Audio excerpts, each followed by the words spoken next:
Shalom, and welcome to Light of the Hill Ministries. And in today's teaching, we will be talking about the clay in the potter's hand. If you want to follow along, I will be posting it in the first comment box. May we all walk as Yeshua walked. Now, on to the teaching in the series. Most of us want to be Yahweh's image bearers that are fashioned by Him for His use. But we must submit to His shaping and molding and into the refining of a set-apart fire. Yirmiyahu, or Jeremiah, says, the word which came to Yirmiyahu from Yahweh, saying, arise and go down to the potter's house, and there I let you hear my words. So I went down to the potter's house and saw him doing a piece of work on the wheel. Now the vessel that he made of clay was ruined in the hand of the potter. So he made it into another vessel, as it seemed good unto the potter to do. So the word of Yahweh came to me, saying, O house of Israel, am I not able to do with you as this potter, declares Yahweh? Look, this clay is in the hand of the potter. So are you in my hand, O house of Israel. Jeremiah 18, 1 through 6. Think about this scene in your head for a moment. You're sitting in an assembly, whether it is on a Sabbath or some feast day. You sense the presence of Yahushua there, and His love fills the room. And as you look around at everyone, you notice some incredibly beautiful vessels of Yahweh there. All these vessels that you're looking at are filled with Yahweh's honor, and their transparent glaze reflects the image of His Son, Yahushua. You immediately know that they have been in the high glory fires of Yahweh, that they have paid an incredible price for the character they carry. These have gone from glory to glory. But we all, with unveiled face, beholding as in a mirror the glory of Yahweh, are changed into the same image from glory to glory, even as by the Spirit of Yahweh. 2 Corinthians 3:18. Yeshua walks up to each individual with wedding gowns in his arms. Do you want to be my image? He asks. Do you want my presence and my character? I'm calling you to be my bride, he continues. I want you to be like the chosen vessels of honor you see here. Do you love me enough to come with me? The scriptures tells us the last shall be first and the first last. For many are called, but few are chosen. Matthew 20, verse 16. It is Yahweh's desire for all of us to be chosen vessels. But many believers are not pursuing the high calling Yahweh has chosen for them because they're not willing to pay the price. As clay vessels, each of us must take a journey.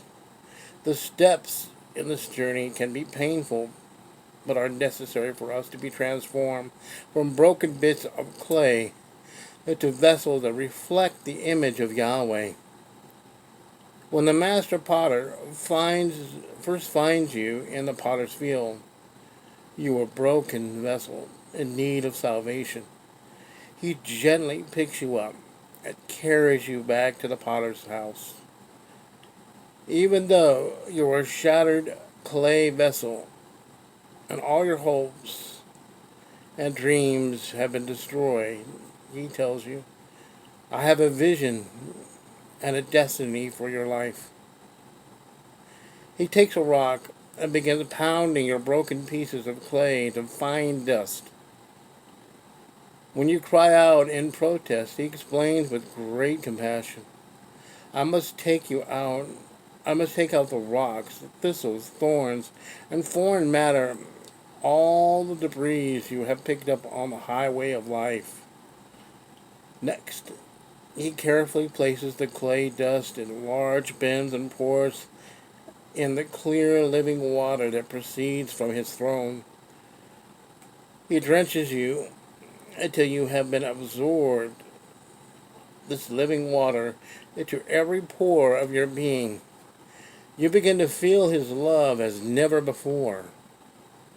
Yahweh then scoops up the moistened clay with his mighty hand and places you on the potter's wheel. You hear his promise. I have measured you. I know your portion. I know what destiny I have for you. For even though the enemy would want to kill you, I tell you, I have a mission and a calling for your life. He begins to center you on the wheel. Slowly his gentle hands go down into the very depths of who you are and begin to pull up the walls of your new vessel. While you're on the potter's wheel, being shaped by the hands of the master potter, there is a wonderful mystery taking place within you. You're growing. It is a time of great favor and blessing. But as you go around and around, you begin to notice other vessels sitting on the shelves around the potter's house. You want to be like them. Master, I love the closeness and intimacy of your hands, you cry, but I see all these other vessels sitting on the shelf, and I want to be a part of what they're doing. Suddenly, the master comes with his cutting wire and pulls under you to cut you off the wheel. Then he places you on the shelf to dry. What a change this is from being on the wheel where you were joyfully spinning in the hands of Yahweh. At first, you don't mind it too much, but after a month or two, you say, Master, I've been sitting on the shelf for a long time. I'm really dry. When is my work going to begin? You remind him over and over again, Master, I've been praying to you. But you don't feel his presence. In desperation, you cry, Yahweh, where are you? I seem to be in a dry and lonely wilderness. You're right, he answers. You've been promoted. Surprised, you respond, but Master, I thought promotion was getting to start my work in service to you. In his love and wisdom, he explained, promotion is the wilderness. I've called you here so you can learn to recognize my voice. I'm testing your heart. I'm testing your love for me. Will you continue to seek my face, or will you turn away? Deuteronomy 8 talks about this test. And you shall remember that Yahweh your Elohim led you all the way these 40 years in the wilderness to humble you, to prove you, to know what is in your heart, whether you guard his commands or not. And he humbled you, and let you suffer hunger, and fed you with manna which you did not know, nor did your fathers know, to make you know that man does not live by bread alone, but by every word that comes from the mouth of Yahweh. Deuteronomy 8, verses 2 and 3. When you were on the wheel, there was great intimacy between you and Yahweh. Everybody said such wonderful things about your future. But now that you're on the shelf, everyone seems to have forgotten you. Does Elohim really have a future for your life? You begin to wonder, did he really speak those things to me? You've learned all the worship songs by heart, read all the books, been to all the seminars, yet there's a dying in your heart because you feel Yahweh has forsaken you. The worst part is that other people don't understand. Why don't you have more faith, they ask. They don't understand that Yahweh is taking you into the wilderness. You see, the greater the calling on your life, the greater the misunderstanding and persecution of other people. This is the price behind doing the works of Yahweh. My child, the Master says, as you seek my face, you will find the hidden streams of living water beneath the desert floor. For it is not the reputation and approval of man you need. It is to be deeply rooted in me, no matter what the storms of life come. You will not be moved. That the Messiah might dwell in your hearts through belief, having become rooted and grounded in love. Ephesians 3:17. While Yahweh works out his perfect plan, your flesh is wrestling and dying in the wilderness. Finally, you stop struggling and quietly pray a prayer of resignation. Yahweh, I'll stay in the wilderness my whole life if I have to. I have found you in the desert, and you are all I need. Yahweh has moved you from the shelf to the kiln, from the wilderness to the consuming fire. You could sense the heat. You could feel the relentless blaze. Perspiring yourself, you suddenly look over at the sweaty people next to you and realize that they are hard to get along with, sometimes mean and sometimes whiny. Yahweh never fires just one vessel at a time. He takes an assembly, a family, or a group of friends, sets them on fire to expose everyone's heart. In the intense heat, all the impurities of the flesh come to surface. Resentment, bitterness, anger, greed are all revealed. As the fire gets hotter, the pain increases. You cry out, Master, everything in my life is dying. Relationships with family and friends become strained. You experience persecution at work, and you can't get along with people you fellowship with. Yahweh, if you love me, you'll turn off the heat, you complain. But the fire continues to blaze even hotter. Finally, the doors open, and the Master removes the clay vessels and places them back on the shelves. Now you're actually happy to be in a hidden place. You decide to sit in the back of the fellowship and not worshiping or be a part of prayer anymore. Oh yes, you still raise your hand and occasionally pray for people, but you really don't participate. When the set-apart spirit stirs your heart to encourage people, you say, no, if I encourage others and tell them how much you love them, they will judge me. No, Master, find someone else. For a while, Yahweh tolerates your pulling back. Then he begins to nudge your spirit and says, are you willing to settle for this? You want more of me. Do you want to become my bride? Others will be going to different cities and nations. The Master continues to carefully pour paint and brush glazes into each vessel before carrying them into a large kiln. Master, you cry, I don't want just to sit in the back and die. You made me to be a lover of your people and go out and find broken vessels and bring them to the potter's house. I know it won't be easy, you continue. I know I will pay an incredible price for the work I will carry for you. But Master, I want to become your bride. So Yahweh takes you into a huge glazing room filled with tables. Messengers are moving pitchers from one table to another and placing them with cups on other tables in preparation for the high firing. The soft sound of weeping is heard as the vessels that have been together all their lives are being separated. Yahweh is moving his different vessels to prepare them for the mission he has for them. Some will be staying at home, while others will be going to different cities and nations.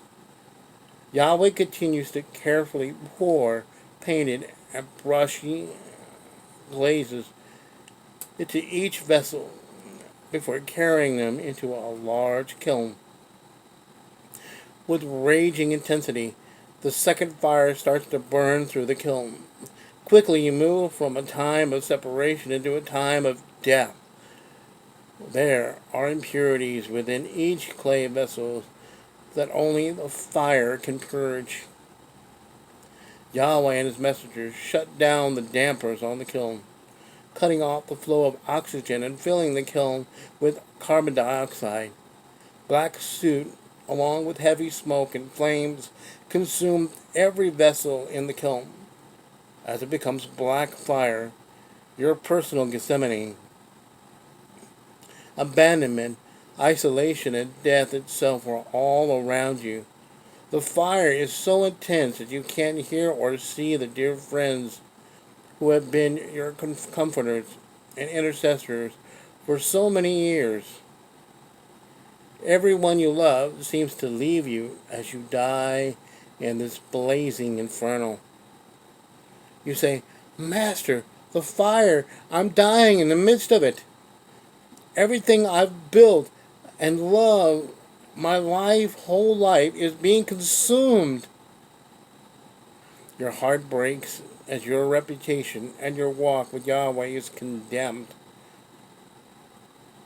Competition, position, jealousy, pride are driven out of your life by the purifying flames.